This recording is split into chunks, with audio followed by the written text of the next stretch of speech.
তো কচুর শাক রান্না করতে কী করে, তেলেতে জিরে ফোড়ন তেজপাতা ফোড়ন দিয়েছি, দিয়ে এই শিলেতে জিরে আর কাঁচা লঙ্কা বেটেছি, মশলা দিয়ে কষাচ্ছি।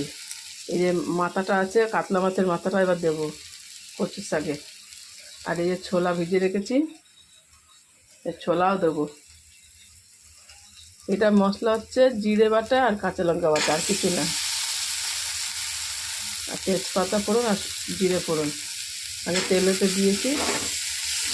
এবার এটা একটু মশলাটা কষিয়ে নিই, তারপরে এই যে কচু সেদ্ধটা এটা দিয়ে নাড়াচাড়া করতে হবে, খালি নাড়াচাড়া করতে হবে।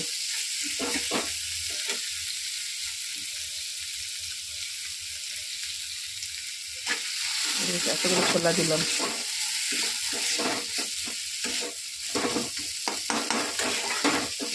রসুন দিইনি আর পেঁয়াজ দিইনি।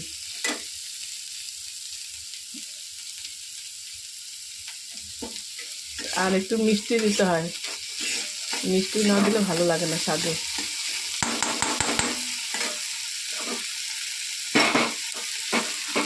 এবার শাকটা দিয়ে দেবো।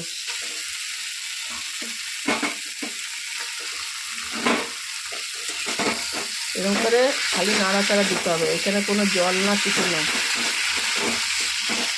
এর মধ্যে সব দিয়ে দিচ্ছি, চিনি, সামান্য মিষ্টি দিয়েছি, হলুদ লবণ আর কাঁচা লঙ্কা বাটা। কেউ গুঁড়ো লঙ্কাও দেয়, আমি গুঁড়ো লঙ্কা দিই না, আমি লাল লাল কাঁচা লঙ্কা বেটে দিয়েছি। কচুর শাকটা ভালো লাগে এরকম। এটা ইলিশ মাছের মাথা দিলে আরও টেস্ট লাগে, সেন্ট বেরোয়।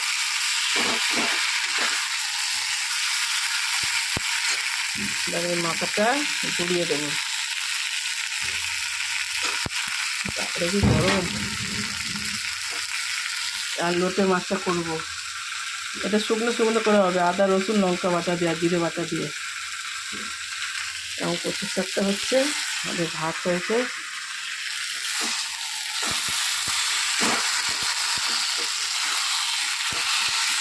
এক হাতে ফোনটা ধরে আছি। কেমন এসছে কালারটা বন্ধুরা বলবে কমেন্ট করে। হ্যাঁ, কার কার কচুর শাক খেতে ভালো লাগে বলবে, যে ওর আমি সেরকম করে রান্না করবো। আজকে এমনি জিরে আদা না, আদা না, আদা দিই না, জিরে আর কাঁচা লঙ্কা শুধু, মশলা আর হলুদ লবণ আর মিষ্টি আর জিরে ফোড়ন আর তেজপাতা ফোড়ন দিয়েছি।